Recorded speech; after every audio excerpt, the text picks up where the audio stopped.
Quevedo, the kicker for the Broncos, getting ready, doing his steps. Missouri Western, black tops, white bottoms, black helmets with the gold griffin on the side. UCO, white tops, blue bottoms, black numbers.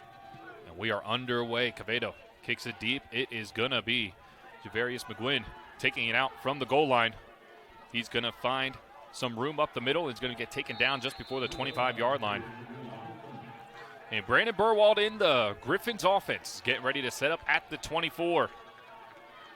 Huge game for both teams. UCO, opportunity to stay at the top of the MIAA, and Griffins trying to show some more fight with another tough opponent, a ranked 13 team coming into St. Joseph. To Burwald's right, it's Jaden Williams, the running back, and he has trips right starting off this game.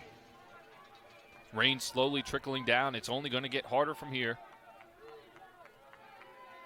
For the first snap, Burwald in the gun, pulls it out of the stomach of Williams. It's going to get batted down. Right away, read by Jack Puckett, the linebacker. UCO's defense already making an impact. Good job by Jack Puckett to kind of come in there and fill the lane. Didn't quite bring a lot of pressure there, but he was able to get in the throwing lane, just kind of disrupt enough stuff there. That's a lot of the RPO action we're going to see today. So even with the rain, the first play going to go through the air. Now it's 2nd and 10. This one handed off to Williams. Williams trying to go up the middle and gets touched right at the line. He's going to drag a few defenders for about 3 yards. Now it's already a 3rd and 7.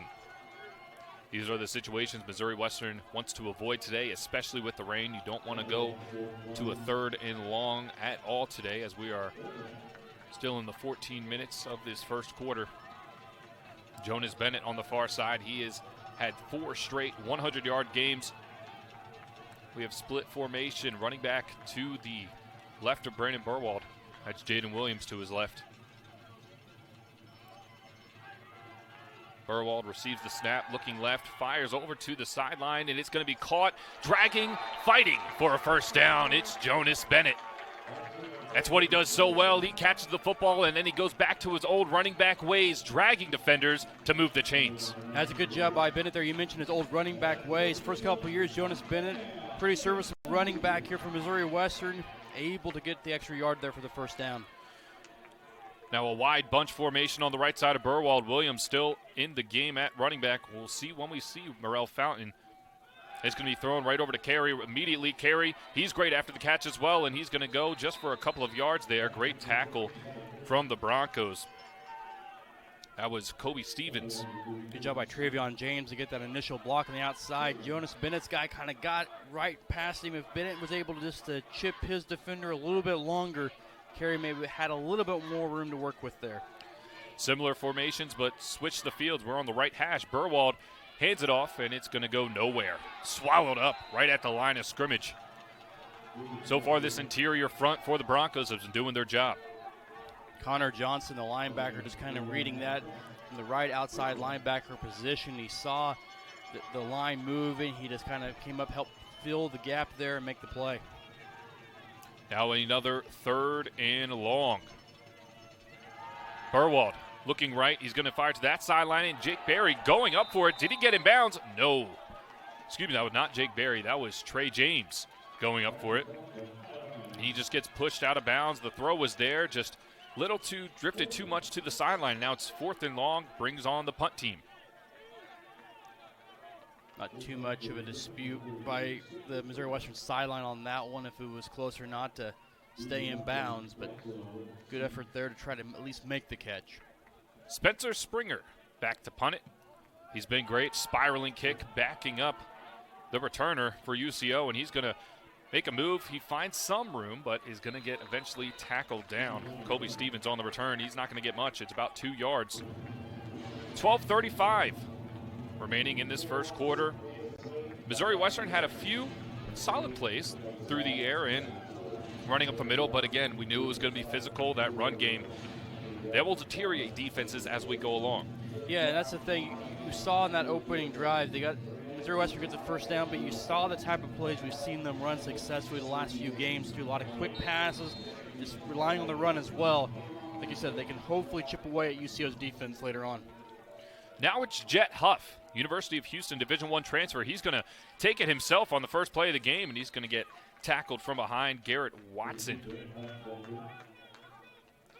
Did not look like a designed quarterback run, but took it right away. It was a RPO option between the running back and a wide receiver screen. Saw nothing, kept it. Now it's 2nd and 7. Hutt, low throw, and that's going to be off the foot. The play is not dead. No whistle is blown. Brown is running to the end zone. Jaden Brown, they're rolling in a pick 6. No whistles blew.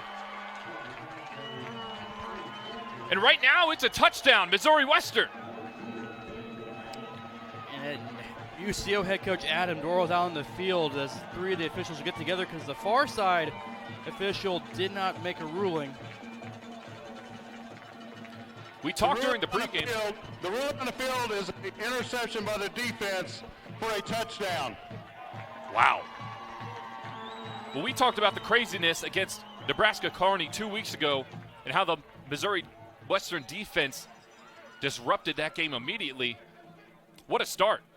And I think we're going to get a challenge pretty quickly here as, Adam Dorrell's throwing the challenge, and he's having a conversation with the referee over there right now. And from up here, it looked like it was going incomplete, but it may have also hit off the receiver's foot, at least for the time being. We haven't seen a replay yet. It was just a simple throw to the tight end, Dominic Dunn. He dropped it. It was behind him. It was a poorly thrown football from Jet Huff, and it goes off his leg. A challenge flag is on the field. We're going to get another call from the official. They're talking it over still. They're walking slowly to the field. Here it is. After further collaboration by the officials, the ball hit the ground. It is an incomplete pass. It'll be 3rd down. So challenge flag was down, and no replay review. It was an official collaboration talk, and they were able to rule it after speaking with one another that the ball hit the ground. Usually we get to go. They didn't even walk over to the film booth yet. It seemed like one official had a much clearer review than the other. So it's going to bring up 3rd and 6, just an incomplete pass, but some excitement early on as we are 12:09 through this first quarter. Here's the replay on the big screen. You can see where they're looking, but it is kind of hard from the eye. From up here, it's hard to still tell on that one as play's blown dead. As looks like the official's going to talk it over once again. I don't see saw Coach Fenwick talking to one of the officials on the sideline before this play. He's got his challenge flag out. So it'll be interesting to see, because I don't know if you can go back and challenge that after the officials have made the decision to change the call. Usually with a challenge, you have to go to replay. They didn't go to replay for that.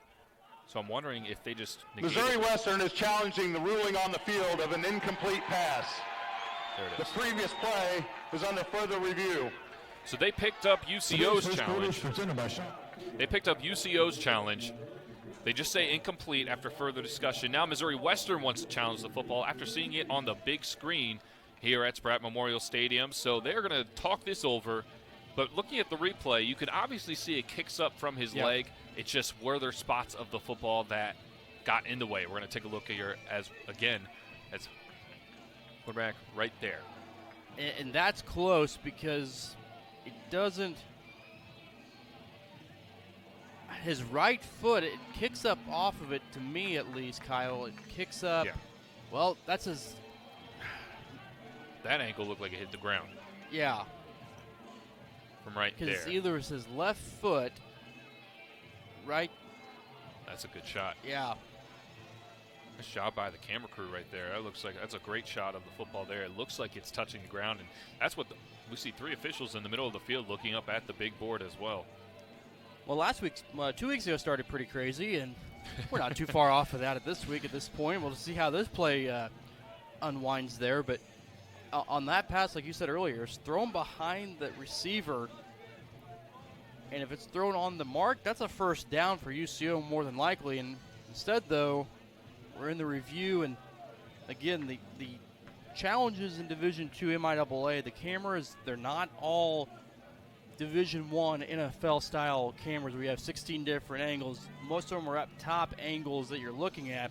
So what makes it harder now is that it's been ruled incomplete to find enough evidence to overturn that part of it. If it was the other way around, maybe you have a better chance of getting that call at least to stand. Now it's going to be interesting to see if it stands or if it's confirmed as an incomplete pass. Yes, and you do have to appreciate the officiating throughout the play, letting it go. You don't blow a whistle, so if this does stand, it's an interception, touchdown for Missouri Western. If it does not, incomplete pass, 3rd and 6, or 3rd and 7, and Missouri Western will lose their challenge. So we are still waiting a call. Looks like the official is still in the tent. 3 of them are on the field in the middle of the field. We will take a short break, about a minute-long break, as they try to figure this out. We've had a few looks on the big board, but nothing that showed clear evidence yet. So while they keep looking at it, we're going to step aside real quick, and when we come back, it's 3rd and 7, maybe. Look like the White Hats coming out of the tent now. One official's out. All right, here we go. So we'll actually keep it here then. He's coming out now. It's either Missouri Western, touchdown, or 3rd and 7 for the Broncos. Here's the call. After further review, the ruling on the field is confirmed. It's an incomplete pass. It'll be 3rd down. Missouri Western will be charged with the timeout, and they are out of challenges for the remainder of the game. So 3 minutes into the game, Missouri Western will not have any more challenges now. Coach Fenwick is getting another explanation from the sideline official, but back on track now, 12:09 left in this first quarter. It is 3rd and 7 for this Broncos offense that continues to hum throughout the MIAA. They were held at 21 points last week, trying to bounce back this week. Delzo up top. Jet Huff in the gun, running back to his right. He's going to look left, and it's going to be fired incomplete. Pressure there from Garrett Watson. And solid coverage across the board for Missouri Western. They force a 3 and out. Good job by Missouri Western's defense on 3rd down, especially when you have about 3 to 5 minutes of just standing around waiting to see what's going to happen with that play before. No harm done. Well, you do lose a challenge, but no harm done for the Griffin defense. They're able to get off the field here on 3rd down. And as we look across the MIAA, looks like the Fort Hays Emporia State game is back on from a lightning delay that they had earlier. As Missouri Western looks to block this punt, it will not. Jonas Bennett back. He lets it bounce, and it's going to take a Broncos bounce down to the 20-yard line. Solid punt from Grayson Miller. Still 0-0. Missouri Western with just under 12 minutes to go. Offense will get onto the field and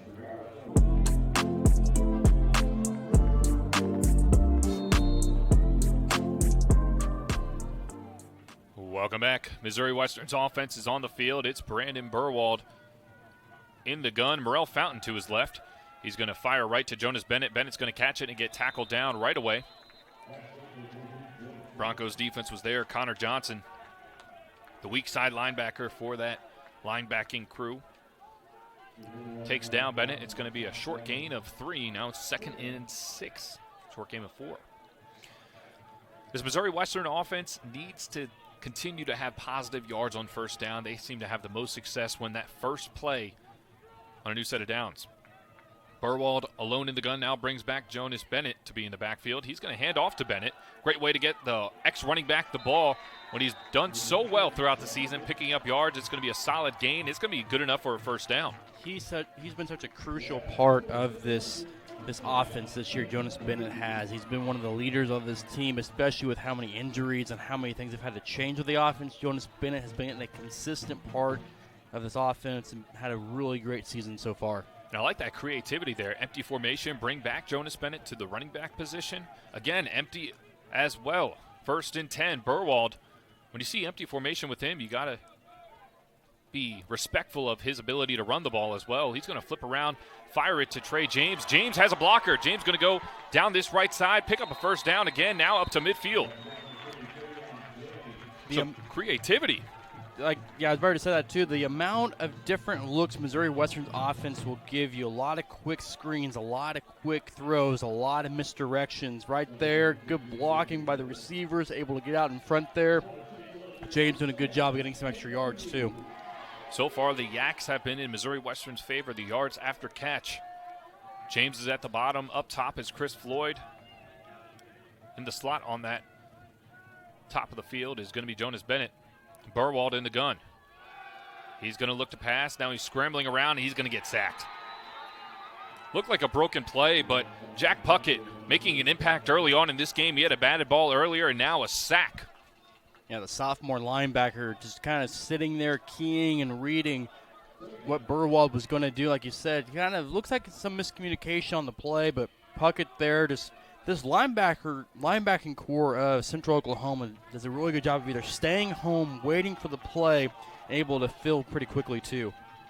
Empty formation once again for the Griffs. No running back in the game. All wide receivers as a mesh formation up top, and it's going to get picked. Oh, a dropped interception.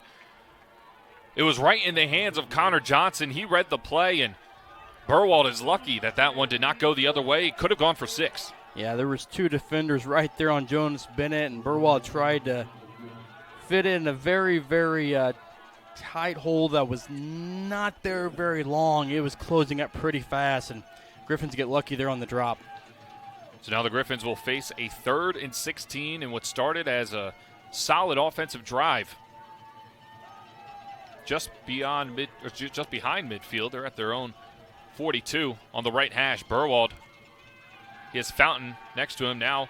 Looking to his right, he's going to fire through the hands of the intended receiver, Isaac Katab. Not sure if it was for Katab or Bennett. They were in the same area, but either way, ball hit the ground. It's going to be 4th and long, and the punt team comes back on. Tough way for that drive to end. A couple good plays to start the drive. Then you get behind the sticks after first down. A couple incomplete passes there, and instead of maybe considering going forward on 4th and medium around midfield, potentially now you're just 4th and long and have to punt it away. Delso and Stevens, 2 punt returners are back. Spencer Springer gets it off, and it's in the direction of Stevens, but both guys are going to let it bounce, and it takes a huge Missouri Western bounce inside the 10, landing inside at the 9. Springer. He has been special this year ever since taking over the punt duties. 6 50-plus yard kicks on the season. He averages 41 yards, and that's his 10th kick inside the 20. So Missouri Western flips the fields. They got to around the 50, got sent back after a sack and some broken plays. Got lucky, no interception, and we still remain 0-0 with 9:06 remaining in this first quarter. Still have not seen Jalen Cottrell yet running the ball. He's in the backfield now. They're in the pistol as Jet Huff. Cottrell right behind him, and here's the first handoff to him. The speedster is going to get a couple of yards, met right at the line by the Missouri Western defense. That was Brock Worcester. Yeah, the red shirt freshman doing a good job just coming up and filling the gap there. Trips to the right for Jet Huff. Again in the pistol. Going to hand it off right again to Cottrell, who's going to find a bit more of a seam now. It's going to bring up 3rd and short. Cottrell's 6'2". That's pretty tall for a running back, but he moves like he's 5'9". He's so shifty, able to chop his feet down, find the holes, get skinny when he needs to. And he has that breakaway speed we've seen it throughout the season for this Broncos team. It's 3rd and 3. Missouri Western, about 6 defenders on the line. It's going to be handed off right again to Cottrell, and he looks like he is right at the first down marker, driving back now from the Western defense. We'll see where they mark him. Looks like he may be about a yard short, maybe a half yard short. Good job by the Griffin defenses. Looks like the punt team's coming on. Yeah, about 4th and about a yard. So good job by the Griffin defense to at least force another punt here to get the ball back. And Kyle, we can see it out there. It's rain still coming down, and it's going to be one of those days where the rain is just going to be a part of the whole ball game. Yeah, the rain does not seem to be going away anytime soon. It's Grayson Miller back to punt it. Jonas Bennett back to receive. He let the last one go, took a bounce, and in the rain, he's going to take this one at the 50-yard line, get up to the 47. Missouri Western going to start in plus territory. Huge stop by their defense. That's 2 3-and-outs forced against an offense that averages nearly 600 yards a game. They have not been able to move the chains once yet. Now this offense is huddling up, getting ready to go, and hopefully able to start this one off with a solid first down play, as that is going to be one of the keys for today. Brandon Burwald trots back on. It's Morrell Fountain in the backfield with him. 7:20 left in this first quarter. Still a tied 0-0 ball game. Missouri Western trying to start this one off now at the 45. 3 receivers left. He's going to hand it off. Oh, it's a little trickery. Flea flicker. Now Burwald going to run with it the other way. He has some room to run. He's across the first down marker and picks up 12 yards. Well, Kyle, I don't think that was the design of that play, and really Central Oklahoma was trying to figure out the design of the play too, but Burwald saw a lot of open room when the defensive backs went with the receivers there. Just heads up running by Burwald to get the first down. It's the classic, if I don't know what I'm doing, you don't know what I'm doing. Exactly. It was a first handoff to Morrell Fountain, passed it back to Tyler Carey, and then Burwald had it in his hands, and he just decided to run back the original way. Now Burwald hands this one off to Fountain. Fountain finds a little bit of a seam and gets up to 4 yards. It's going to bring up 2nd and 6. Now at the 30-yard line, Missouri Western attacking. That's big to get the first down there on the first play of the drive. Get some confidence for this offense, and then you get positive yards again on first down to get a second and medium to kind of continue. At least now you're pretty much in field goal range. Bryce Page, the big tight end, he's more of a blocking tight end. He is in the split back formation. Burwald keeps it, has Carey down the middle of the field, and broken up last second. Slightly underthrown from Burwald. It was a great play made by the defense of UCO. Dalton Hurd, he jumped in front of Carey. If that ball was laid out just a little more in front and had a bit of more of arc, that could have been a touchdown, but as we take another look here, had 2 hands on it, almost intercepted. And you look at the throw, it's a little wobbly coming out of Burwald's hand. You got to wonder if some of that's just the rain and the ball being slick as well, because we've seen Burwald put a lot of spin on some of those balls down the field in games where the rain's not a factor. Yes, we have. And Burwald, Fountain to his right, is going to fire over on slant, slightly overthrown. Isaac Katab, we've seen him in the last couple of games a lot more, number 81 for Missouri Western. He was just doing a quick slant, that ball over his head. Missouri Western is going to leave the offense out there on the field for this 4th down because you're sitting about the 30. It's a 47-yard field goal. There's not a ton of wind, but your defense has played well the first 2 drives. Why not give your offense a shot here, because Burwald's been close on those 2 passes, and they've been able to move the football. They've been able to move the football, just not able to sustain drives. The rain adds a little bit more weight to the football, as Cody Watson, solid field goal kicker, hit along a 52 this year, but this one they're going to go for it. 4th and 7, firing to the sidelines and not close.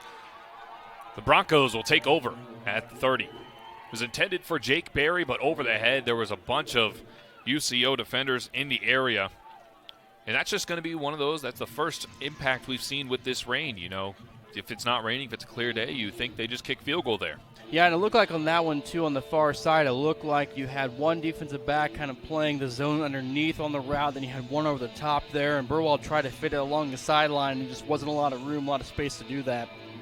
But again, I like the 4th down to go for it there. You're at the 30, you move the football pretty well the first couple plays. Now you give it back to the UCO to hopefully see the defense come up with another stop. Different running back in the backfield. It's William Mason, and a fire to the sideline from Jet Huff goes incomplete over the head of his intended receiver. And Terrell Davis, he's going to be the guy that Missouri Western needs to make sure they keep their eyes on throughout the game. Davis over 1,000 yards receiving on 65 catches on the year. All MIAA his sophomore year as a wide receiver. He's averaging 130 yards a game. Huff going to keep this one in. Great defensive play by Javarius McGuinn. Early on in the season, he started off hot, and he has been a solid player on this backfield throughout the entirety of the 2024 Missouri Western football season. You see the replay here. Good job by McGuinn just to get there, break up the pass. He was playing about 8 yards off the line of scrimmage there, and he just came up to make a play. Ashton Schumann was the intended receiver. Now a 3rd and long. 10 yards to go. Huff looking around, stepping up to his right side. He is going to take off with it. Missouri Western defenders are there, and he's going to get stopped right at the line. 9 yards. He is a yard short. Let's see what the Broncos do. They have not found any success on offense, and it looks like they are going to punt it away again. They were right. They were in that territory on their own 39, but you get frustrated when you're an offense that has been nonstop finding success. Now you are starting off this week, a 2nd week in a row, where you just can't find a groove on offense. You would think that you might be getting a little bit impatient, but they are going to let the game play out, punt it away, and Grayson Miller is going to turn the ball over to Missouri Western. Another great stop from this defense. And a booming punt from Miller. Bennett is going to let it roll, and it takes a big bounce and goes backwards. Beautiful punt from Grayson Miller. Missouri Western is going to have to set up shop at the 5. I guess that's why you punt there on 4th down and 1. You reverse the entire field position. Griffin starting in the shadows of their own end zone. In the gun. He has his running back, it looks like Ricky Dunn now next to him. It's Dunn's first time getting into the game, and he's going to get the carry going up the middle. Ricky Dunn, the redshirt freshman out of Columbia, Missouri, will get right back to the line, maybe gain of 1. Not a ton there, but at least get you a few more yards to work with. That way, Burwell's not necessarily standing in his own end zone out of the gun now. Still 2nd and long, but this is where you need to get some yards here on 2nd down, because you don't want to be punting out of your own end zone either if you can't get anything on this drive. Especially with the grounds getting more slicker, these snaps might not go as they have in practice. Empty formation. Now bringing back Jonas Bennett in the running back position. They're going to fake the handoff to him. Burwell's going to get tripped up right at the goal line. Is this going to be a safety? It looks close, and no, they're going to rule him down at the 1. Burwell, that's one of those where you just have to hand it off. He tried to keep it. Defense was not fooled. The eye candy we talked about earlier in pregame, looks like the defense has learned from film.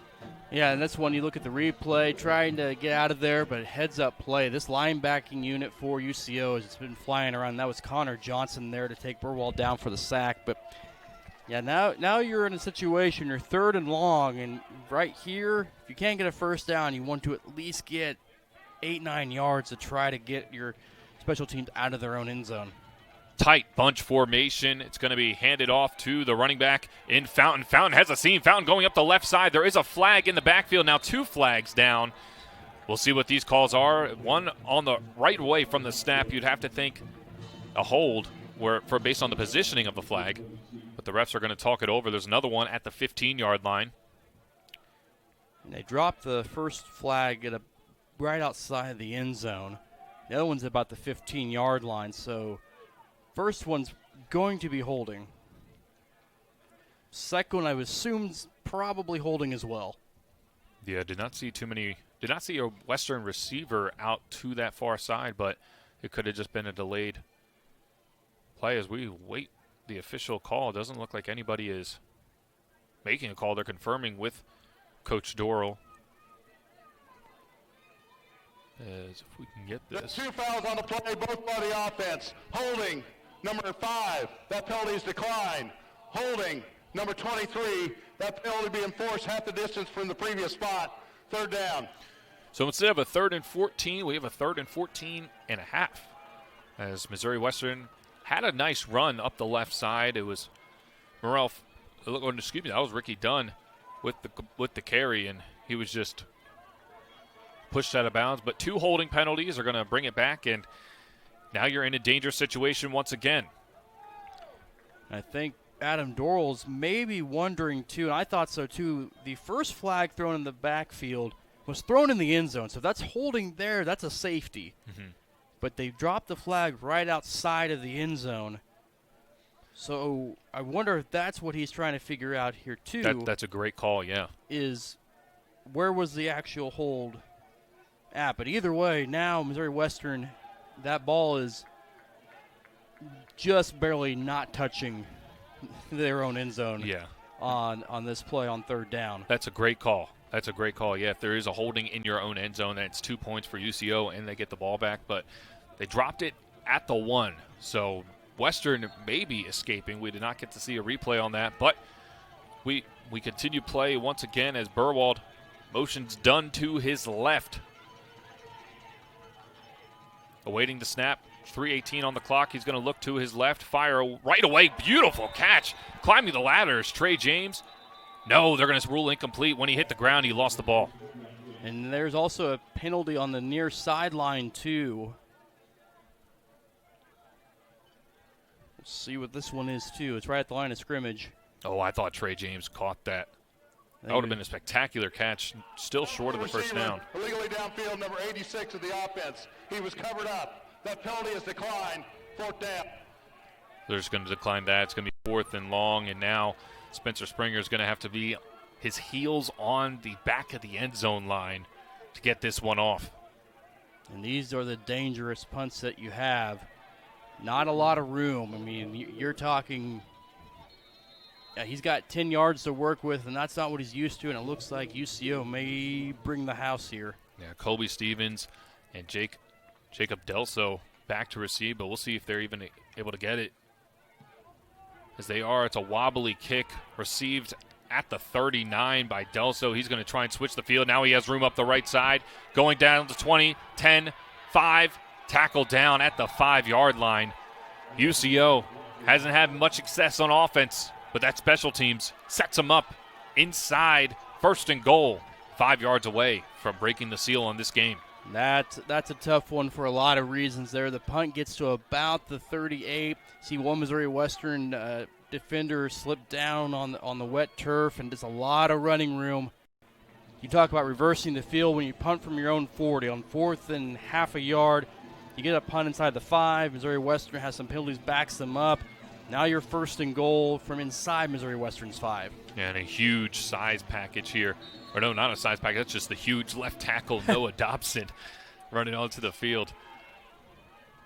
340. He's done a great job protecting that left side. He's been on the field since he was a freshman. Jet Huff in the gun. Cottrell gets the handoff up the middle, gets a couple yards, and tackled down from this Missouri Western defense. Huge opportunity, though, here for Missouri Western to make a stand. This is an offense that averages 50 points a game. They've had 2 straight 3-and-outs. They haven't had a first down yet, and now it's 2nd and 3, 3 yards away from getting a touchdown. Huff going to try and take it himself up the middle. He's going to get tackled down. Another stop from this Western defense. Missouri Western's defense doing a good job staying home because Huff, like you've talked about, he can take off and run with it too, or he's going to give it to his running backs. Right now, first 2 plays, you've only given about 3 yards, but you've only got about 1.5 yards to protect now. Big number 99, Isan Robinson, comes into the game. He's going to try and fill up that A-gap. You know where they're going. They're going to try and go. Fullback dives to the end zone. Waiting to call, and they rule touchdown. One official says touchdown. One is still looking around. That was the fullback. Andrew Carney. Got the handoff. It was in the I formation, and now UCO breaks the seal in this game. You don't see too many I formations anymore in college football or anywhere for that matter, and that was just line them up and try to make a pile for Carney to jump over. So with under 2 minutes left, it's 6-0 Broncos trying to tack on the extra point in the rain, and it is good. Broncos take the lead 7-0. The 13th ranked UCO team comes to Missouri Western. And Western's offense, despite being able to pick up some first downs and move the ball a little bit, they get backed up in their own end zone but with a beautiful kick from Grayson Miller. And they end up getting sacked on their own 1. Forced a punt, and a punt return to the 5 gets them, the Broncos offense, some opportunities to score. And, you know, when you look at this first quarter so far, not a lot makes sense when you think about what we've seen and what we've had to kind of figure out. We had a pick 6 overturned. We spent quite a bit of time trying to figure that one out. We've had a lot of special teams. We've had some almost safeties with holding penalties. It's hasn't been the cleanest game for either team so far. But again, it's one of those days where the least amount of mistakes is going to win a game with how much it's raining still consistently where it's just going to get worse and worse, the field conditions are, as the day goes on, because it's going to get more slick and everything's just going to kind of continue to fall that way. Yeah, it's going to be whoever can keep their feet the most and make the plays despite the conditions. That was a 3-play, 4-yard drive that resulted in a touchdown. It's 7-0 UCO as they are kicking it off. It's Nicky Quevedo getting it back to Missouri Western. They like to take it out from their own end zone, and they will. It's McGuinn again. McGuinn spinning to the 15-yard line. A late flag comes in. 2 flags are on the field as we'll get this checked out. Usually when you see a returning team get 2 flags on the field, it's against them, not the kicking team often. We'll see if Missouri Western's backed up once again. See officials gather at the 15-yard line. Here's the call. During the return, a little block in the back. Receiving team number 26. Penalty be half the distance to go from the spot of the foul. First down, Missouri Western. Backed up once again. They're going to mark them at the 7-yard line now. So Brandon Burwald and this Missouri Western offense fighting some adversity based on field positioning. It's nothing that the offense can do anything about. You just have to get out of it yourself. Yep. Yeah, and we talked about in pregame, too, about third downs are going to be huge in this game.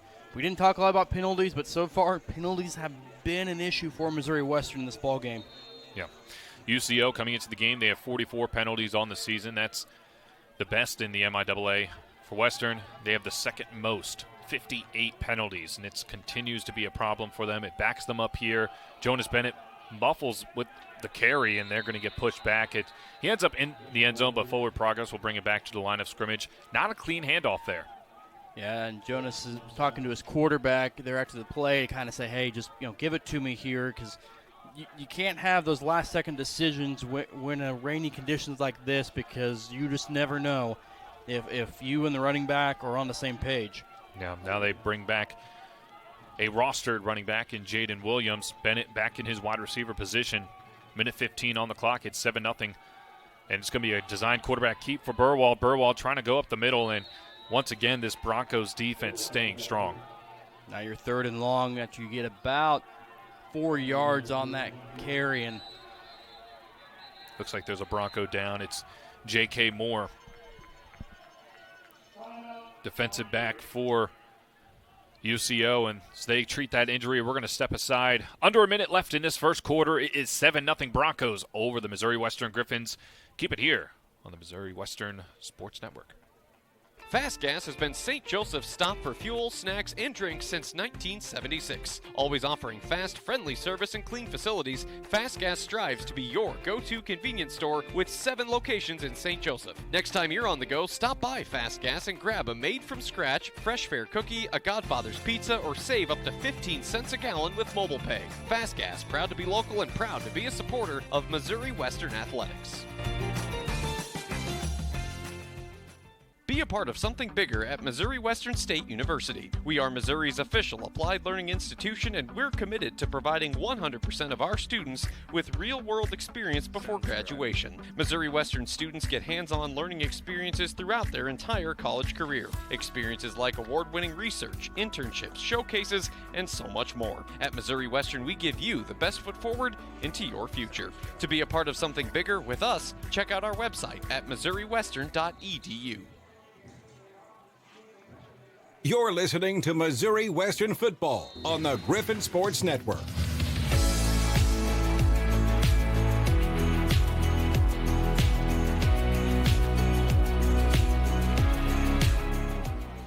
Welcome back. Clock is ticking. 45 seconds left in this first quarter. 3rd and 7 for the Griffins. Brandon Burwald in the gun, running back to his left. He's going to look right. He fires to James on the sideline. Right at the sticks, and they're going to give it first down, Missouri Western. Trey James getting a few targets early on in this ball game. That was big for a few reasons. Just get out of your own shadow of the end zone, get some positive yardage, because the last couple of plays just haven't went well for Missouri Western. So to start building off of that play, you're only down 7-0. Just keep building off that one too.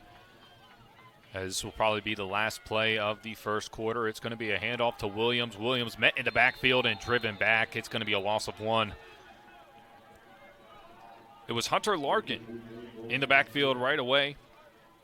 followed by the rest of the defensive line, as that will do it for this first quarter. Rain now coming down much harder than it was early on, as vision is starting to be a factor here, up in the booth at least, for us. We're saying that as we're dry, too, so that's nice. Yeah, we're blessed to be dry right now, but the players on the field, they got a lot still to go. 3 quarters left in this game. We'll get to the start of the second as the teams are flipping fields after the break. Fast Gas has been St. Joseph's stop for fuel, snacks, and drinks since 1976. Always offering fast, Ball game. All right, we'll be keeping track of the MIAA as we are getting ready to start this second quarter. Burwald got his running back, Williams, to his left. 2 wide receivers to each side. He's going to keep it on a fake handoff. He's going to go to the left side, trying to cut back, and pursuit from the Broncos. He's only going to be able to get back to the original line of scrimmage. It's going to bring up 3rd and 10. As previously mentioned, if you're just joining us, the rain is coming down today. It's only going to get worse throughout the game. There might be a small period where there's a break, but it's going to come down hard once again later on. Continuing to be a factor for both teams, as it's been a run-heavy offensive side for UCO. Western trying to throw more here, as they're going to be forced to on a 3rd and 9. Jaden Williams in the backfield. Burwald fires left to Jonas Bennett. He fires it low. Bennett has to dive down to get it. He catches it. It's going to be a couple yards short of the first, though. And Coach Fenwick points to the special teams, and the punt team comes on. Yeah, just about 2 yards shy of the first down marker. In that scenario, the best thing there is you give your punter and the special teams unit a little bit more to work with, trying to reverse the field after the last time punting out of your own end zone. Yeah, so this time we're going to try and get better field positioning for their defense to work with. Defense has been strong so far, but not much you can do when you're backed up against your own line, as their UCO offense last time started on the 4. Spencer Springer getting ready to kick the ball off. Clean snap, and he will punt it high, as they're going to let it bounce. It's bouncing towards the sideline, and it will roll out at around the 36-yard line. So not a complete flip, but a much better flip than it was last time for Missouri Western. Their defense will start off on the 36. The Broncos, Jet Huff, still looking for a first completion. 0 for 4 right now, but it's been the run game for the Broncos that has been able to move the ball slightly. They are still looking for their first down. Which is weird to say with a 7-0 lead, but when you start at your own 5-yard, when you start the Missouri Western 5-yard line on your touchdown scoring drive, that's what happens when you don't have a first down yet, but you still have 7 points on the board. Huff hands off to the running back Mason. William Mason goes to the edge and gets out of bounds. A quick 3 to 4 yard gain. It's going to be 2nd and 6. This Missouri Western defense, physical at the line, has not allowed too much room, but this Central Oklahoma offense, we know they can be explosive. Stacked receivers to the left, tight end down on the right. They're going to throw it to the stack and wide open. Easy pickup of another 4 yard gain. It's going to be 3rd and short. I think if there's some frustration for Missouri Western after that first quarter, UCO ran 12 plays, just 26 yards. Yeah, and you're down 7-0. Yep. It's going to be frustrating to see that. That's how important that third phase of the game, the special teams, is. When you can flip a field like that, place a perfect punt inside the 5, defense makes some moves. William Mason on the handoff on 3rd and short. He will get it. That is the first down for this Broncos offense. They're going to move the chains. It's going to bring up 1st and 10 with 12:40 remaining in this second quarter. Huff, 2 receivers to his right. He's going to hand it off once again to William Mason. Mason finding more room than Cottrell has. He's going to drag a few defenders, getting out of bounds. Another first down. Jaden Brown on the stop. 6'2", 215 coming at you and able to move like that and get some good blocking up front. That's hard to bring down, especially when your left tackle is 6'3", 340 pounds there, and that's your lead blocker there on the edge on the left side. It's got to feel good as a running back when you can see the big boys in front of you. Coach Fenwick says it's one of the better offensive lines in the MIAA. As he gets another handoff, he's going to barrel through, pickup of 2. And right when you finally get William Mason figured out, You have this issue. Jalen Contrell walking onto the field. William Mason going to get a drink. He powered through for 2 first downs. Now you have the flash in the backfield. Jalen Contrell, he's a quick guy. He's over 1,000 yards, or excuse me, not over 1,000 yards from scrimmage, but he has 868 yards total. He also has almost 90 yards receiving. He's got 10 touchdowns on the season. He has a long of 79. He's going to get it here, and he's going to get bottled up, but pushing forward, driving the legs. It's going to bring up 3rd and about 3. Right now it's just lining up and just pushing forward as this UCO offensive line is getting a push. And this whole drive, really, it's just been just pushing Missouri Western's defensive line backward. Physicality. Now a wide bunch formation over at the left numbers while the ball is on the right hash. Lining them up. Handing it off again. Another push, but not going to get there. Leg wrapped up by Missouri Western. That's going to be Ison Robinson, it looks like. Excuse me, that's Trey Nesbitt, number 90. Nesbitt able to get a hold of the ankle of Cottrell and make the stop. 4th and 1, UCO offense staying on the field. This is a similar spot where Missouri Western went for it on 4th down. Here's that size package again for UCO. Going quick, gave it to the fullback again. He's going to get stopped at the line, driving forward. Where do they mark him? I don't know if he got there.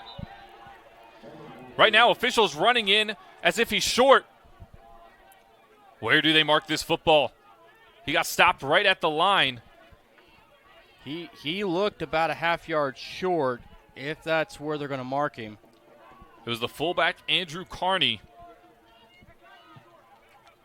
He's the one who got the touchdown earlier. Did the defense make a stop here? Looking at it, yeah, by yes, about they a half did. yard. Missouri Western with a huge stop at the 31. They're going to get their offense back on the field. Yeah, that was a big-time stop, about a half-yard short of the first down. That's that same formation, same play, really, that UCO ran for their touchdown there at the end of the first quarter.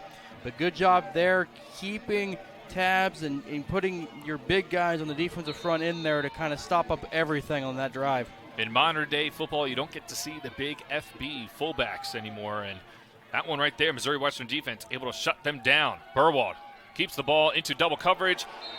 A lot of hand fighting there, no flag. Jonas Bennett looking around. He had a defender wrapped around his waist, and they're going to say it's 2nd and 10. Kyle, Benwick's hot on the sideline. Yeah, Kyle, one thing to have hand fighting, Jonas Bennett's jersey looked like it was wrinkled up pretty well, and someone had a hand all over his jersey. And that's what Coach Fenwick's not happy about, is officials all over the place were right there and may have missed that one. That's one of those balls that were thrown that you kind of throw it into the hold so you get the penalty called. Instead, it's 2nd and 10, no gain. Handoff here to Fountain. Fountain turning his legs, big pickup of 5. That's physical running there. Yeah, that's what Missouri Western needed there on 2nd down. Get positive yardage. Now you're 3rd and about 5.5 or so. Big 3rd down again. The defense did its job. Offense needs to stay on the field a little bit longer and give this defense a little bit more breathing time and just be able to get a drive put together here too. The defense is definitely going to need some breathing time with those running backs that they have to deal with. It's going to be a factor as we get later on in this game. It's 3rd and 5. Burwald hands it off to Fountain. Fountain makes a man miss, driving forward right at the line to gain. They mark him exactly on the line. The officials running on it. That's close. They're going. Yep. That looks like they're giving him the first down. Looks like a pretty kind spot. Yeah, I was football. Thinking it may be a little about a half-yard further back, but generous spot from the officials, and that'll be a first down for the Griffins. Swing back to the left.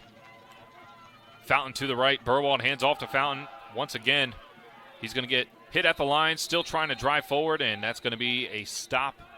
Gain of maybe just a half a yard. It's going to be 2nd and 10. And that was just the backside linebacker, Connor Johnson, coming through and catching from behind. Again, these linebackers, they're flowing to the football so far in this game and just reading and making plays. Both linebacking groups will have to fill their gaps today, and that's exactly what they do as we get a little bit of a break from the rain right now. Looks like there's no, at least for right now, it looks very either thin or just no rain at all. Burwald trips right. Ball is at the 42. Burwald's going to keep it. He has some room to run. He's going to get outside and across the 50. First down for the Griffins. Great play there from Missouri Western. Brandon Burwald finally has some room to run, and he does it himself. That's what we've seen from this offense here today. Yeah, there's been some miscommunication and some negative plays, but they've been able to string some good plays, positive plays together. It's just they've got to get positive yards on first down to keep these drives moving. Across the 50 now, 1st and 10, fresh set of downs for the Griffins. Burwald backing up, goes quickly to the left. It's going to get off the hands of Morel Fountain and dropped.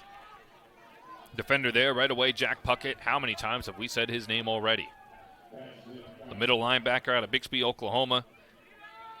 He has a career of, last year he had 61 tackles. This year he's already at 65. 8.5 tackles for loss and 4 sacks. 6'1", 215. Perfect size for a linebacker. Just a sophomore, too. He's got 2 seniors around him there in the linebacking core, but he's a sophomore flying to the football. He's going to be one to watch a lot throughout his career in the MIAA as Burwald looks right quick. Wide receiver screen is not there. It's going to go into the dirt, and now this is what you want to avoid. It is 3rd and 10. Willie Rice there to disrupt everything for UCO there, the 5'10", 180 sophomore cornerback. Kind of saw what was coming and got in the middle of everything and just kind of disrupted the traffic flow. Jaden Williams, the running back, will come back into the game. Tyler Carey is off. You have Isaac Katab at the top of the field to Burwald's right. Then you have Jonas Bennett. And on the other side, it's going to be Jake Berry and James Knoll. It's going to be a fake handoff, and ball's batted at the line and safely hits the dirt again. Who do you think? Jack Puckett. Once again, disrupting the play. Now the punt team's going to have to come on, and if Springer can pin this one with inside the 10, you have to be feeling good as there's 7:37 left in this first half. But once again, this linebacking group for the Broncos has been causing havoc all game long. Jacob Delso back to return a high punt, back spinning. It's going to be fair caught by Kobe Stevens right at the 10-yard line. Maybe mark him at 11. Yes, they will. 11-yard line. There it is. Media timeout. So we're going to, as you just heard, we're going to step aside real quick. It is going to be 7-0 when we return. 7:30 left in this first half. The Broncos offense is going to be hitting the field. Jet Huff, Jalen Cottrell, Terrell Davis. They're going to be fun to watch. Missouri Western defense coming off of a 4th down stop. Now they're coming right back onto the field. Stick with us on the Griffin Sports Network. Aramark offers quality food and beverage services at Missouri Western State University. Unlike other higher education food service companies, Aramark doesn't just partner with Missouri Western, they're intentionally interwoven into the school's programming, truly understanding Missouri Western's vision and hurdles, all to provide the best possible collegiate hospitality management and food services for the best possible student outcomes. For more information on meal plans, menus, events, and more, go to MissouriWesternDining.com or call 816-271-4426. Hi, my name's Mike Racy, and I'm the commissioner of the MIAA. The MIAA is one of college sports' oldest and most successful conferences. In the MIAA, student athletes are students first, committed to the classroom and the pursuit of their college degree. To follow all MIAA action this year, please go to the MIAAnetwork.com and subscribe so you can watch on your tablet, laptop, phone, or smart TV. Enjoy today's action and always bring your A game. You're listening to Missouri Western Football on the Griffin Sports Network.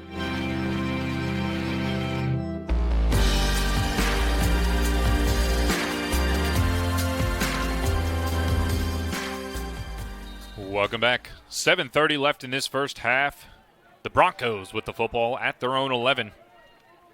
Big punt from Springer to get it back, and right away met at the line. Keenan Gaskin, the leader in tackling on this defense, stops William Mason.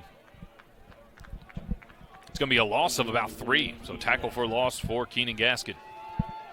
You have to like how this Missouri Western defense is playing so far in this first half. They are flying around. They're reading this offense really well.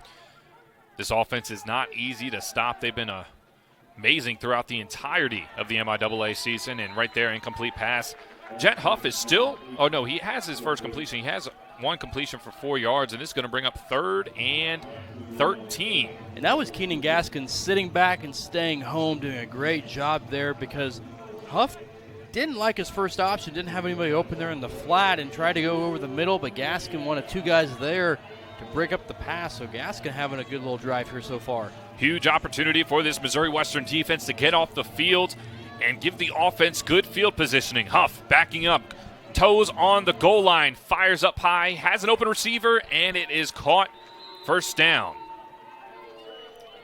It's caught by Ashton Schumann. He's gotten a few targets today. That's going to be his first catch. So breathing room now for the Broncos. Found the soft spot of the zone, and that one just sat down in there, and Huff had some time to look for him. Now Huff hands it right off to William Mason. Mason finds a seam up the left side. Mason rolling down through the secondary, a gain of 15. That is a steamroller going through this defense. Another first down. And already we were talking about how Missouri Western might have good field positioning. Now the ball's at the 40. Jet Huff gets his players set. Stacked receivers at the numbers to his left. Ball's on the left hash. It's Cottrell with the carry, going outside, doing a beautiful play there made by Keenan Gaskins. What a drive he's having here. And that's what Missouri Western needed there because you had 2 straight plays of good chunks of yards for UCO. Having to sub there, UCO did. That gave Missouri Western a little bit of time to regroup after 2 back-to-back big plays. That helped Missouri Western there instead of UCO, who changed personnel. So now 2nd and 16 after the big play from Gaskins. Snap is there. Handoff is made to Cottrell. Cottrell finds some room here. This is where he's dangerous. Slips an arm tackle. Now stiff arms outside. And after losing 6, he picks up 20. It's a first down. That was patient running, too. He's an interesting size running back, like you've talked about. 6'2", 180, long, lanky, looks like a receiver. But he's just patient running back there and doesn't get too ahead of himself. Stacked receivers to the right. On balls on the right hash. They have a split back to the right. That's their tight end, Dominic Dunn. And now again, Cottrell has some room here, and a big tackle was made after a 9-yard gain. That could have been dangerous. As Anthony Benford makes the tackle there for Missouri Western. Good one-on-one open field. It was a gain of 9, but you have to think there was nobody else there. Handoff here is going to be swallowed up right at the line of scrimmage. It is going to bring up a 3rd and 3 as whistles are blowing. Looks like now it is. Now it's a 3rd and 3. 4:36 remaining in this second quarter. Missouri Western making a few changes on defense. Cottrell in the backfield. 2 receivers to the right. 2 to the left. This could be 4-down territory with these conditions. The ball's going to be thrown to the outside, and great defense made by Missouri Western. What a stop. Antonio Taylor. He's another guy having a great season so far this year for this Western secondary. He's had 34 tackles on the season. The senior out of Ellenwood, Georgia. Perfect coverage. Right when the ball was thrown, he attacked the receiver, able to make a play, and now it brings up 4th and 3. As UCO looks to the sidelines. Offense still on the field. Ball is around the 36, 37-yard line, and now the Broncos are going to spend a timeout. And the wind's also picked up, Kyle, here in the last few minutes of this game, too. The rain's trail. Experiences like award-winning research, internships, showcases, and so much more. At Missouri Western, we give you the best foot forward into your future. To be a part You're of something listening bigger to with Missouri us, Western check out our Football website at on the Missouri Griffin Sports Network. Welcome back. 4th down try. It is going to be caught on the sideline and still running with it. Terrell Davis, he's down the sideline. Nobody's going to catch him. And that's going to be a Broncos touchdown. We knew he was going to be dangerous today, and right away making an impact on his first catch of the game. He just sped by everybody. And he should also get Jacob Delso a nice gift for the block he had downfield here on the near sideline. Blocking his defender, went right around and down the sideline, blocked off another defender with the block. That was executed very well coming out of the timeout. This offense, we were waiting for them to light up today, and with 4:16 left, they now put 14 points on the board. Missouri Western still looking for their first one. Nicky Quevedo on the extra point, and it is good. 14-0 Broncos right out of the break. It was a 4th and 3. Thought Garrett Watson had an opportunity to make a play on that ball, just missing the fingertips. A solid throw from Huff, getting to the outside, and one-man miss, and the speedster is down the sideline. He's well over 1,000 yards on the season. That is going to be his 12th touchdown of the season. Missouri Western finds themselves in a 14-0 hole with 4:16 remaining, and the Broncos will start this second half with the football. Yeah, and you look at it so far, Kyle. I mean, first quarter they held UCO to this 26 yards. Now UCO up to about 150 yards of total offense. A lot coming on that drive right there. Several big plays. You want to get points on the board here if you're Missouri Western, because UCO gets the ball to start the second half as well. What you don't want to do is have a 3-and-out here, give the ball back to UCO with plenty of time left here in the second quarter, and they have 2 timeouts left, and then give them the ball to start the second half either. Yeah, that drive was a 10-play, 89-yard drive. Took up 3:14 on the clock, and it gets sealed off with a Terrell Davis touchdown and a throw from Jet Huff. Now Missouri Western, their special teams will bring it out of the end zone. Javarius McGuinn once again coming to this left side. He has some space on this left side. He's pretty quick past the 25 and now out at the 27. Solid return from McGuinn. With 4:11 remaining, the Western offense will see what they can do. They've been able to get drives going, but then once they hit one wall on the drive, they haven't been able to handle that adversity yet. It's been the 3rd and longs that's been getting to them, as we've seen that throughout the season. So far today, Western on 3rd down, they are 3 of 9, which checks out to their 3rd down conversions of 33% on the season, which is 10th in the MIAA. They're facing a defense that usually allows 43% of 3rd down. Burwald, hands off. It's Fountain. Fountain has nowhere to roll, and that's been the story of this first half.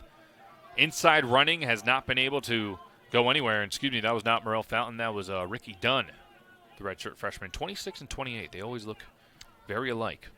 And that one, it was just kind of waiting to see if anything in the A-gaps were going to open up. Nothing was there, and like you said, just nothing inside has really been open so far today. Wide receivers, 2 of them to each side. Burwald looking around, now going out to his left. He's going to take off and run, put the ball in his outside hand, and get out of bounds to around the 33-yard line. It's going to bring up a 3rd and 4. And with 3:35 and counting, you do not want to give the football back to the Broncos, who would have a chance to double dip as they receive the second half kickoff. 14-0 here, just over 3 minutes. Burwald trips to his right. Ball is on the left hash. Jake Berry's all alone in man coverage to the bottom. And this one's going to be caught from Bennett. First down. It's still fighting for it. Jonas Bennett gets away. Jonas Bennett's across the 40-yard line. It's a foot race, and he gets outside, out of bounds at the 30-yard line. Fighting. We talked about his running back ways early on. You see it again there. He is not an easy guy to bring down. He had 2 Broncos on his back. Looked like he was going down. Keeps his feet. And Missouri Western, their offense is working here inside the 30. Hustle play there by Jonas Bennett. He knows how crucial this drive is for this team. Now he's going to get a quick breather after that one, but that's massive to get in field goal range and no wind, anything like that. Good time for that wind to die back down, too. little break in the sky, break from the wind. Inside the 30 now at the 27, Brandon Burwald, as there's defensive changes here. And UCO is going to be forced to call a timeout. I think I'm counting 12 defensive players on right now. And no, it's going to be Missouri Western calling a timeout. So they will have 1 timeout remaining in this first. You're listening to Missouri Western Football on the Griffin Sports Network. Welcome back. Burwald in the guns, going to fire out of the end zone as Missouri Western has the ball on the 27-yard line, trying to attack and get some points on the board with 2:32 left in this first half. It's been a bit of a dogfight, they would say, as UCO just was able to have one solid drive. They have 14 points because they got the ball to start off inside the 5 one time after a great punt return, and now Missouri Western, whose defense has been fighting throughout the game, offense has been able to move the ball a little bit, not much though. As they're going to hand it off here, it's Morrell Fountain. He's going to put his shoulder down and get to the 20-yard line, bring up a 3rd and about 4.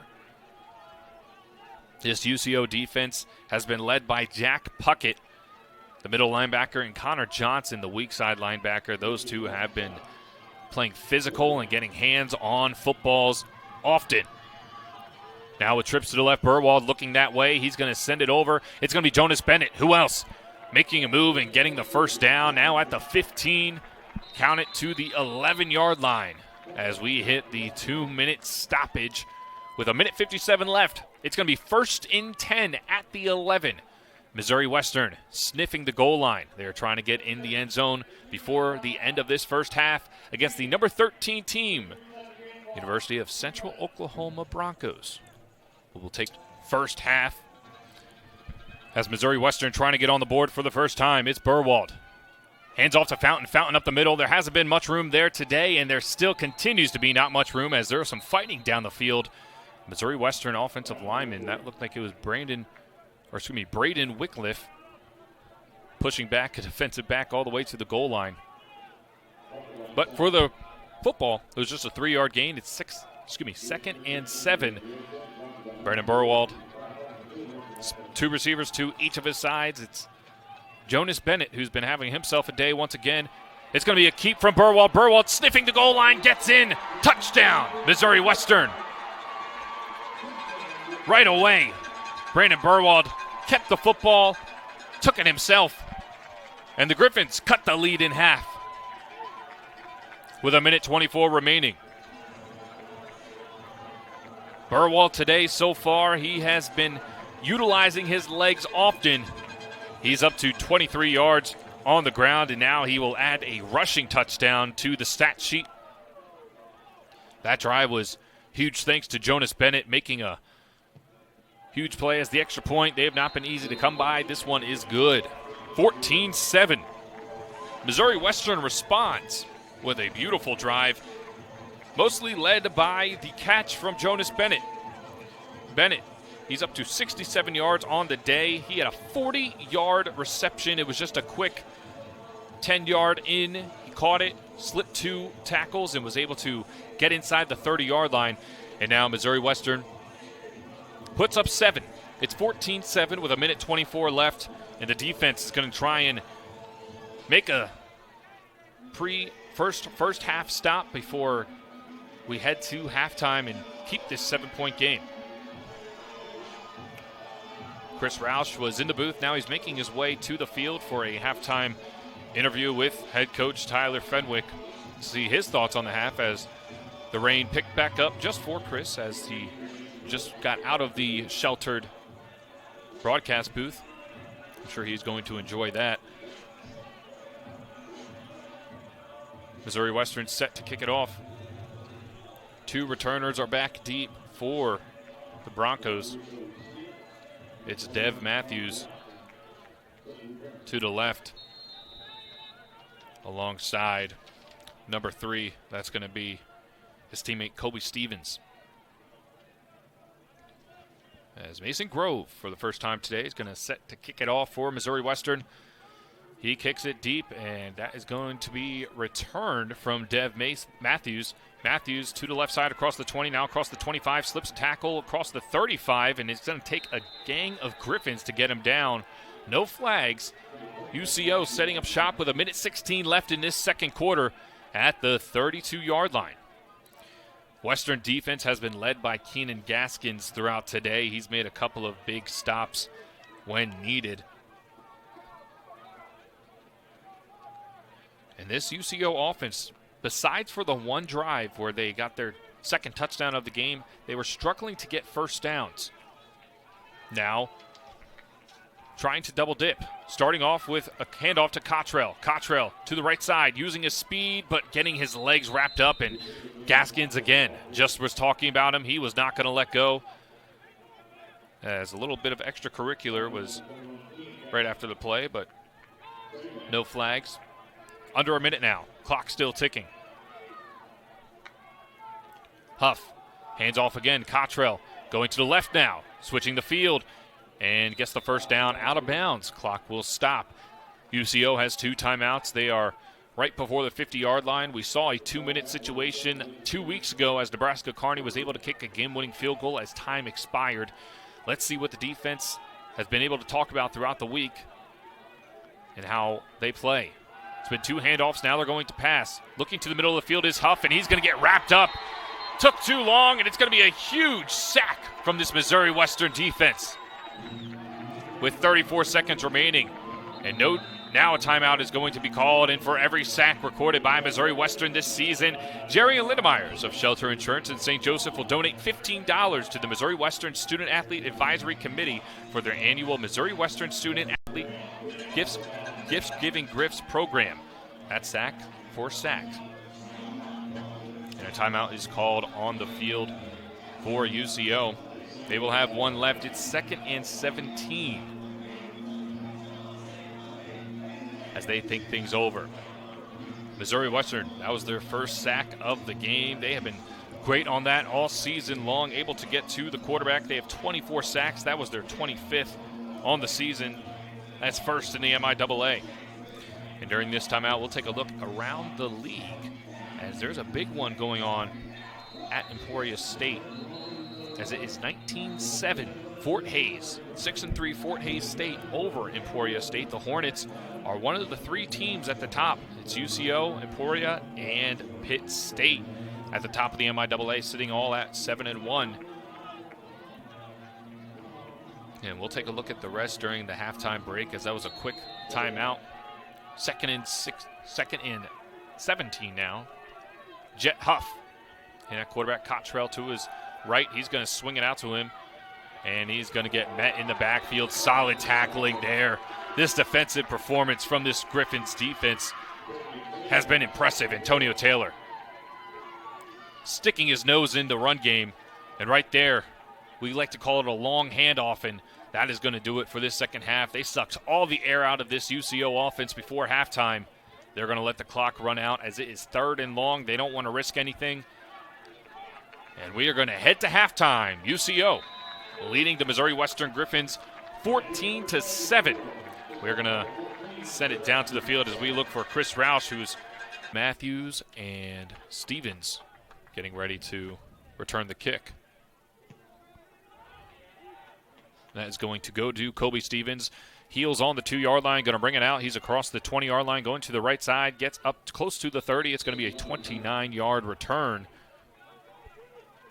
for this UCO team. And Kyle, one of the things I noticed on the sideline there at the end of the first half, the energy level for Missouri Western was about as high as I've seen it probably since the start of the game.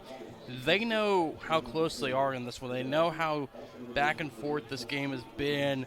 Just neither offense really getting a lot going, but I think that's what also gives this Griffin defense a lot of confidence too. They held them there at that last drive of the first half. So now we will get this started for UCO at the 29. Going to fire to the left side. It is caught. It is the receiver, Terrell Davis. He had the touchdown earlier on in this game. That's going to be a solid gain of 6 on 1st and 10. Now it's 2nd and 4. Broncos getting set up. They got 2 wide receivers stacked up on this left side. Huff in the pistol. Hands off to Cottrell. Cottrell with a flag right away. It gets thrown down right at the line of scrimmage. This could be a hold. Yeah, right in the area where the left tackle was, but we'll see kind of what they would do with this one. So we await the call from the official. Personal foul. Chop block. Offense, number 79 and number 54. 50 penalty from the previous spot. 2nd down. So chop block. So not a hold, not a chop block. Going against their left guard and their center, both of them kind of trying to cut down across line of scrimmage. And UCO head coach Adam Doral not happy with that call either, as he was a few yards on the field. As you saw the chop block right there. It was a duo chop block there by the left guard and center. So now backs all the way up, 2nd and 17, going to rifle it down the middle and broken up. Strong defense there by the Griffins. It was Antonio Taylor with the hit that knocked the ball loose, and it's going to be 3rd and 18. So we talked about penalties in that first half, UCO having none. First one of the game is going to show to be a factor. 3rd and long for the Broncos. They got 3 receivers right. Cottrell in the backfield. Huff at quarterback. 2 Huffs left. He's going to be the tight end Dunn. He's looking left. He's now going to roll right. He has a wide open field to run. He's going to take off and go for it, but he's going to get tackled down by Keenan Gaskin. Good open field tackling from him. That's going to be a 4th and 7. Punt team is rolling on the field. That's a good job by Gaskin right there sitting in the middle. He was sitting about 12 yards off the line of scrimmage. You knew you had it 3rd and very long. You give Huff some running room, but not a ton. They're able to collapse there and hold him to about 10 yards on the gain. Now it's still 4th and long. Grayson Miller set to kick it off. Jonas Bennett back deep. Griffin showing pressure. They're going to send a few. Not able to get to it. Bennett is going to receive it at the 30-yard line. Looking left, and he's going to get swallowed up. No return there. But ball at the 30 for this Western offense. Their defense forcing another 3 and out. Once again, just playing lights out today so far against a high-power offense in the Broncos. Brandon Burwald is going to get another opportunity today. He had a solid later half in this first half. Let's see what he can do. And that was an important first drive there for Missouri Western's defense. Force the 3 and out, get UCO off the field, let your offense have a chance here. Offense looked good at the end of the first half. Now let's do something more with it here. Burwald in the gun. He has his running back to his left. That's Jaden Williams. 2 receivers to his left, 1 to the right. He's going to pull it. Looking down the field, he's going to fire 5 yards to the left. It's going to be caught and good enough for a first down. That's Chris Floyd Jr. getting in on the action for the first time today. Now a penalty here on the near side. It's going to be an eligible receiver downfield, or Stevens on the stop. An eligible receiver illegally downfield. Offense number 72. 5-yard penalty. First down. And that is what we want to eliminate. What number did they say for that? Number 72, Braden Wycliffe, was the guy called for the illegal man downfield, which doesn't happen too often. Yeah, especially on a 5-yard out throw. You don't see that too often, but that's going to back them up after what was a first down gain. They're going to have to back up 5, and it's 1st and 15. Burwald going to be in the gun. 3 receivers to his right, trips formation.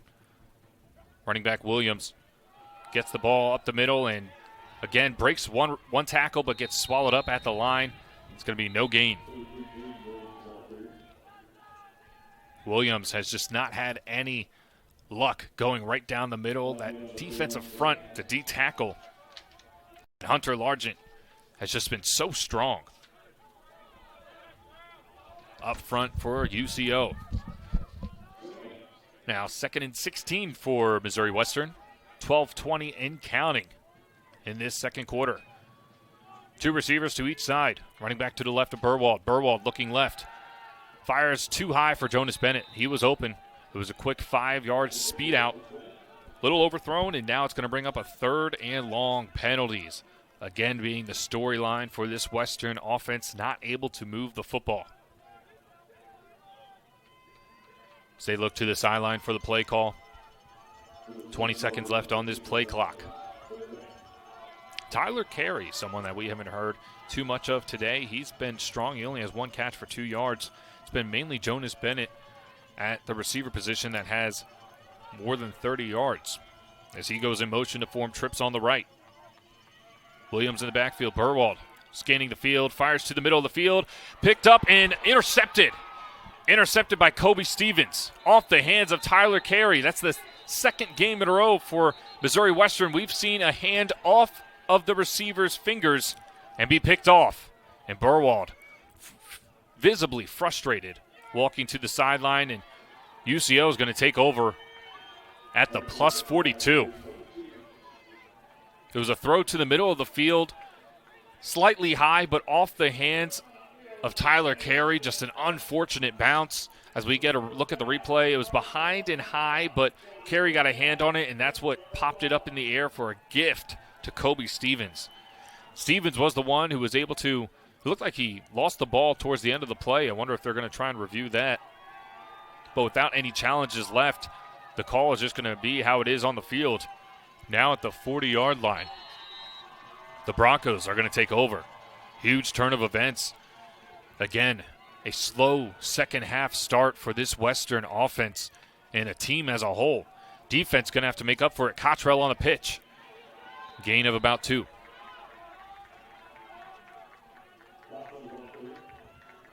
Under 12 minutes now. It's still a 14-7 game in this second half.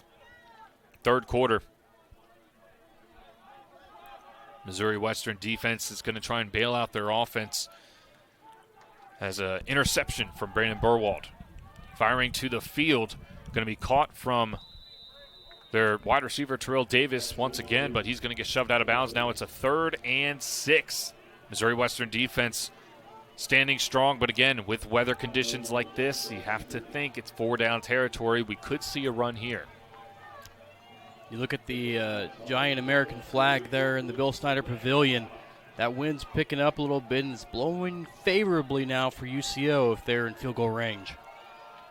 2 receivers to each side. Huff backing up, fires down the middle, and almost intercepted by the Griffin defense. Off the hands, hit off the chest. That was Brecken Manis. Two Griffin defensive backs were right in the area, and number 12 Manis just unable to hold on, and here is the 4th down we were talking about. 4th and 7 at the Griffin 37-yard line. Huge play early on in this second half. UCO, Huff looking around. Now moving in the pocket to his right, backing up, slips it off to Cottrell, and Cottrell will get enough for the first down.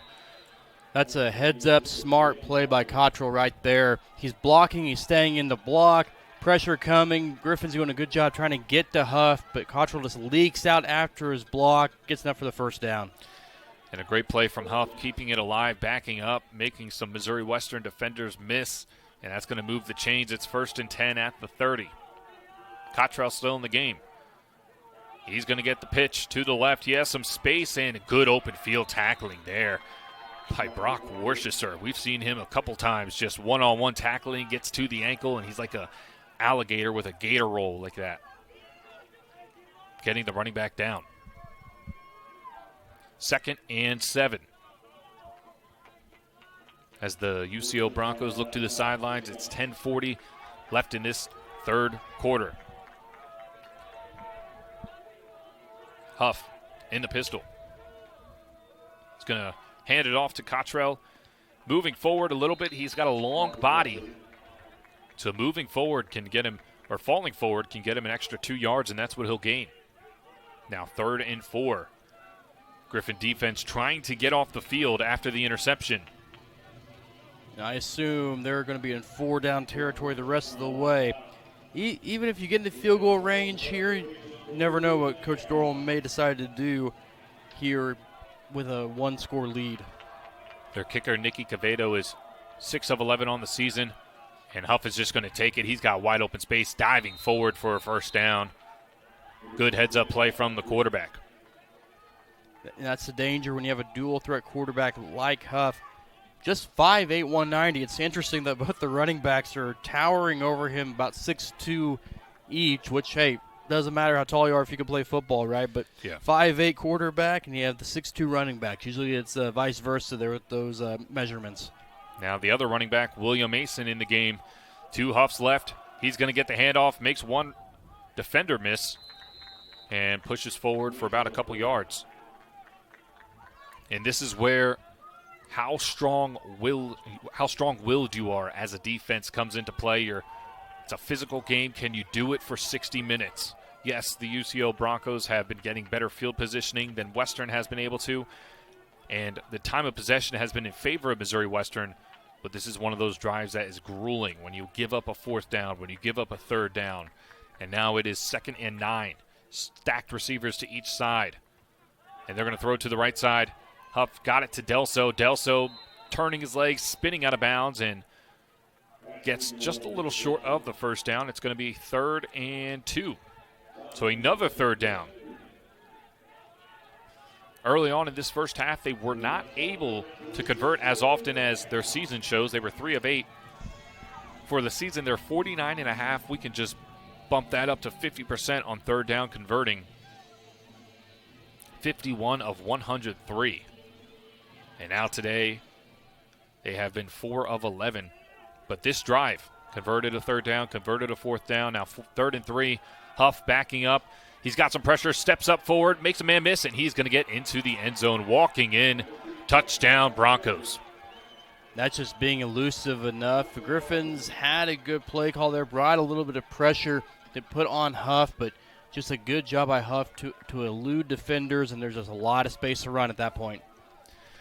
There was a defender in the backfield that got a hand on him, but it was just a bit of an arm tackle. It took a poor angle, and Huff used his legs throughout this drive to convert 1st downs and did it once again there on another 3rd down conversion. Gets to the end zone. It is 20-7. Here's the extra point, and it gets slightly blocked, and it's no good. So there's some positivity for this Western defense. They gave up the touchdown, and then this extra point is going to be blocked by Brecken Manis. So the score will stay at 20. And Western offense, they've seen how hard their defense is fighting. You have to think they are motivated to go into this drive as 8:15 left on the clock. Point block to Nicky Quevedo. Is going to get it off deep. Javarius McGuinn is to the left. James Knoll to the right. Looking to receive as the rain is coming down hard once again. Looking at the radar, it said about 15 to 20 minutes of this. We'll see how true that stands up to be. McGuinn from his 3, going up the middle.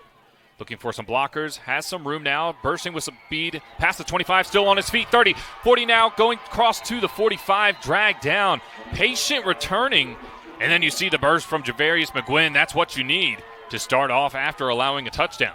Nice little stiff arm there by McGuinn as well. They're right in the middle of that. He's an elusive, he's a very dynamic return man, as you see here on the replay. Able to get one nice stiff arm there to keep going, gets to the outside.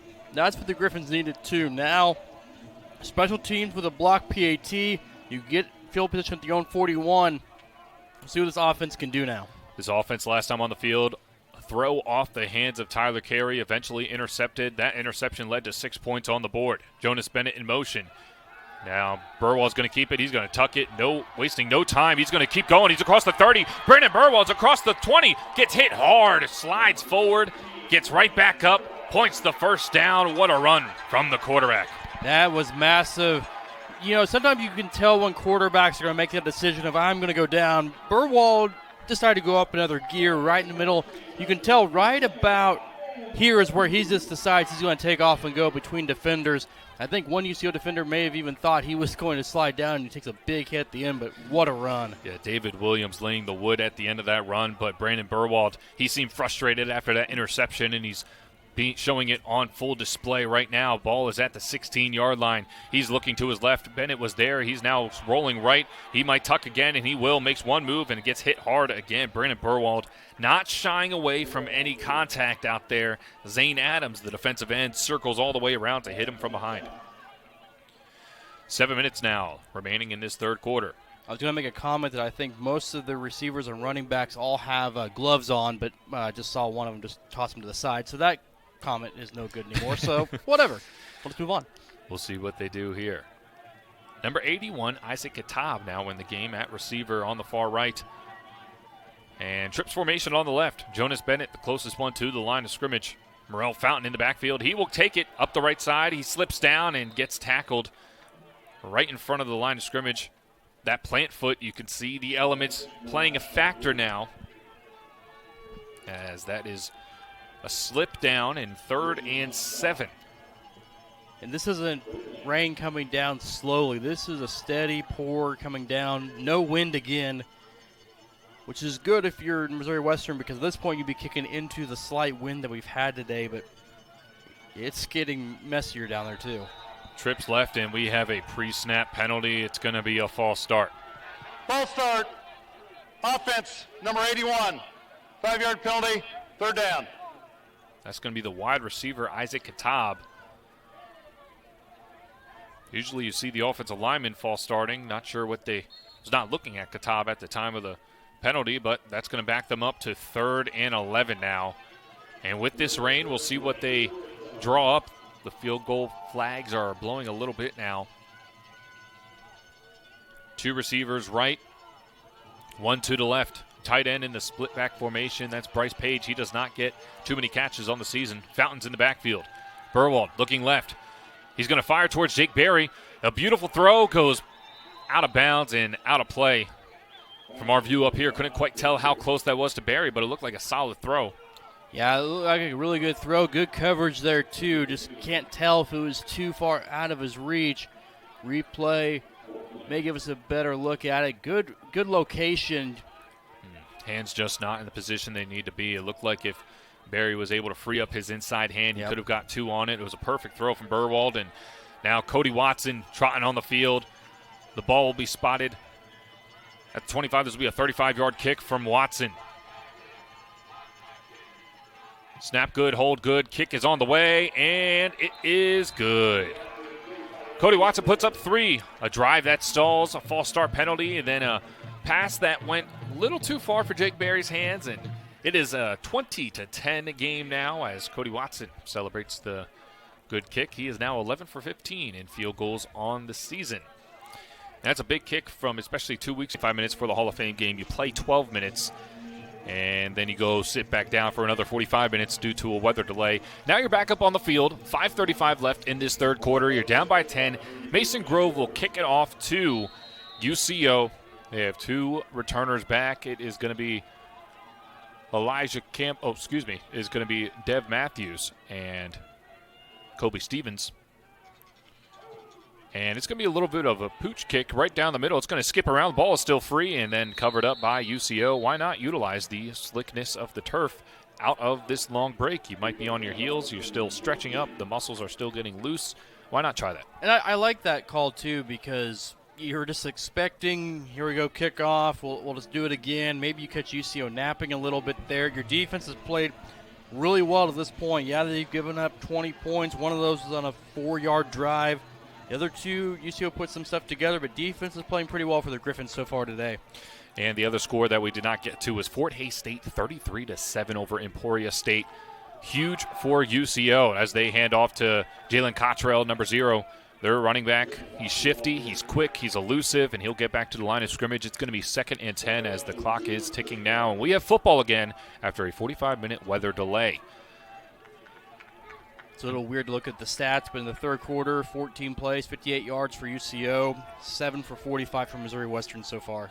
Huff has a trips formation to his right. He's going to look that way. He is standing in the pocket. He's going to try and pick up and go, and he's going to fall down to the ground untouched. Weather conditions, the rain has stopped, but the slippery turf still on the ground, and Huff is going to trip over his own feet. It's going to be 3rd and 13. He had a lane as well. Now you look at it, just trying to reset his feet, go the other direction with it, and just never had a good grasp on it. You talk about how slick turf can be. Turf can be incredibly slick, and how much rain we've gotten today so far, that's going to be a problem. 3rd and long. Huff moving around, going right. He's going to fire across his body. It's going to get tipped by 2 Missouri Western defenders and go hit the turf safely. 3 and out forced by this Griffin defense. You would not think they were in a locker room for 40 minutes coming out how fast they did. No, I don't know if Huff had a chance at a first down there. If he took off and run, there was a couple Missouri Western defenders over there with him, but if he takes off and run, he's got a lot of open field to work with there, but there he threw it into double coverage. And I could tell you, Coach Doral, heart skipped a beat, as you never want to see your quarterback run one way and throw across their body the other. But it's going to land into the turf. It was a -3 on that drive, 4:32 left. Missouri Western's going to get another opportunity, and here is a Bit of a botched snap, but a beautiful kick. Oh, my goodness. We've seen this throughout the day. Javarius McGuinn on the return on the right side, down the sideline, and he's going to get tackled out of bounds at around the 36-yard line. Beautiful kick from Grayson Miller, and McGuinn's going to get a good, decent return out of it. This Western offense setting up shop at the 36-yard line. And I like that because they had two returners back. Jonas Bennett took all the attention from everybody, and McGuinn's just kind of hanging out on the sidelines there, getting the football and getting a nice return. But the Griffins doing a couple things different here on special teams as we restart this third quarter. We saw how hot the Griffins defense started. Let's see how their offense goes. Brandon Burwald in the gun, running back to the left. It's going to be Williams. Williams, fake handoff. Burwald wasting no time, utilizing his legs, going forward, slips a tackle and gets the first down, moving the chains right away, about a 10-yard gain. He's a very quick quarterback. He may not look like it just because he's kind of a lankier quarterback. He's not tall, but he's 6'2", 205, pretty good size. But he just looks like he's taller and it doesn't quite move as fast, but he's pretty fast on his feet as well. Slipping through the defensive line group for that UCO Broncos defense. Burwald's up to 77 yards on the ground. And he's going to hand this up. We saw a play like this earlier. Tyler Carey on the wraparound. Carey going down the sideline. Carey still on his feet. Did he step out of bounds? Yes, he did. Oh, Tyler Carey, the outside of his foot, stepped out of bounds. He had a house call waiting as he stands in the end zone all alone, but stepped out at the 35. A first down, but Carey thought he had more. Watch the replay here. Burwald getting the block there to help on the edge to give Carey some room. Oof, barely. Yeah, not by much there. Maybe wear white cleats. Yeah. You just blend in with everything on the side, White cleats, too. They might not have blown the whistle there. Williams to the right of Burwald. He has trips to his right.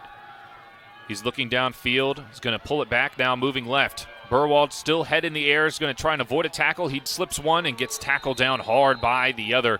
That's that linebacking group once again. Tackle made by Zane Adams, defensive end. UCO secondary doing a good job kind of with their safeties back, making Burwald make him think he may have something over the top there a few times, but it's kind of hovering back in a few zones that is going to close up pretty quickly. And wasting no time with the creativity. It was a handoff and then a toss back, wrap around to Carey that got this drive rolling. It's 2nd and 9 now. Trips right. Jonas Bennett, the one closest to the line. Jaden Williams in the backfield. Burwald looking right. Now scanning, fires, it's tipped up in the air, and now caught by Jake Berry. And he's still on his feet. Crossed the first down, and now closing in on the 20-yard line. One bounce. Sorry, excuse me. You go to Chris. You talk about Hart's skipping a beat there as the replay shows it. Pass tip by a lineman. Right place, right time, because if not, that's an interception again. Coach Fenwick's Hart probably skipped a beat there on that one as you see the ball get tipped in the air like that. Early on, there was a dropped pass that ended up being intercepted, and now this one goes in the Griffins' favor. It's 1st and 10 at the 22-yard line. What a way to start as the handoff to Williams. Williams finally finding some running room up the middle, gets a good, solid 5-yard gain. He's not had much room in the A-gap today as the linebackers have been doing their job filling in. As Connor Johnson was slow to get up, he's still going to stay on the field. And this is what you want to see from this Griffin offense now. Confidence, you can see it from the offensive line. Burwald's getting more confidence as this game progresses. And it's all started with moving his feet and running with the football, too. No rain right now, just a wet field. Jaden Williams to the right of Burwald, trips right as well. Jake Berry is at the top, all alone on the left side. They're playing man on him. You have Bennett, Carey, and this one's going to go towards Jake Berry in the end zone. Caught! Touchdown, Missouri Western. If they put the game within one score, Jake Berry worked on the one-on-one coverage. They showed it throughout the drive, and that time they deliver. Beautiful throw from Burwald, and Berry getting in the end zone. That was a great throw, great catch there. Berry beat his defender. Defender never got his head around, never knew where the football was. That's what the Griffin offense can do, just marching down the field. Like you said, with this PAT, either way, it's a one-score game, but hopefully it's a 3 and not a 4. 45-minute lightning delay. We come out of it, 3 and out from the defense. And Watson puts the extra point through. It's a 3-point game. 13th ranked UCO Broncos, maybe a little flat-footed after a lightning delay. The Griffins come out striking, put up 7, and they now are 3 points away from tying this game with 1:13 left in this third quarter. We got a fun one in store for us, as we will step aside shortly. When we come back, it'll kick off to the Broncos offense. At Shelter Insurance, we believe insurance should adjust to fit your needs. That's why we work with you to design an auto, home, and life insurance plan that's particular to you. Insurance that fits just right. And Shelter is known for our award-winning customer service, satisfied customers, and a plan for you. Ready to check us out? Shelter Insurance. We're your shield. We're your shelter. See Shelter Insurance agents Jerry and Linda Myers of St. Joseph. You're listening to Missouri Western Football on the Griffin Sports Network.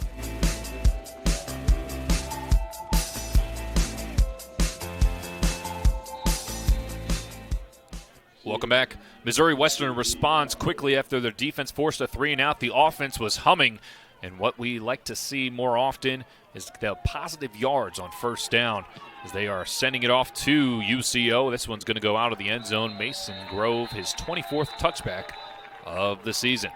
3-point game, Broncos offense, all we've talked about through pregame. Throughout the week, Coach Fenwick was talking about it, just high-powered offense through their run game. Their run sets up the pass so you can't stack the box. And today, so far, this defense has really held up. Yeah, they really have. They've done a great job. Coach Fenwick said that at halftime, too. Defensively, they've been playing well in this one. Huff is a dynamic quarterback back there. This offense can make plays. They score a lot of points. You got to be really happy if you're Missouri Western so far with how this defense is playing offense. Now they're starting to click, too. And the defense able to stay off the field for a good amount of time there. So we'll get you those drive stats in just a moment. But Huff is going to take it here. He's going to fire it into the dirt. Smart play from him. There was nothing developing there. He's just eliminating the play, and it's going to be 2nd and 10. Keenan Gaskin right in his face. They're just coming off the edge and giving Huff really nowhere to go with it, too. Gaskin's having quite the day so far for himself as well. Touchdown drive for Missouri Western with 6 plays, 61 yards. Started on their own 39 and was a 3-minute and 8-second drive as Huff dancing around. Going to keep it here. Going to go down to the left sideline. Crosses the 30. Going out of bounds. Tackled hard by a Griff. Play made by Sam Taylor, outside linebacker, and he will be just short of the first down marker. So 3rd down and about 1. Talking about Keenan Gaskin's day-to-day so far. 7 total tackles, 2 tackles for loss so far in this one for him. He's had a great day for the Griffins. Big 3rd down and 1 here. And they're going back to that I formation, at least package it looks like, as the big boys are back in for Missouri Western too. So far that fullback that has a hand in the dirt right now has gotten the ball each time. It's 3rd and 1. Could be a huge stop for the Griffs. And they're going to fake it to him. Outside pitch. Read all the way from the Griffins. He's not going anywhere. Tackle made by Braden Evertson. 4 yards behind the line. It's going to bring up 4th down, and the UCO Broncos are going to be forced to punt. I like UCO using that same formation. They've ran it twice as a fullback dive. They're trying to get the quick pitch out, but look just how fast the Griffins collapsed on the play in the backfield, as that should take us to the end of the quarter. And what momentum shift, Kyle, we've seen for the Griffins so far. When you hear coaches say you have to do your job, there's 11 men on the field, but each one has an own job to do. Braden Evertson had one guy he had to read, and he made the play in the backfield. A 3rd and 1. And Linda Myers of St. Joseph. Hey.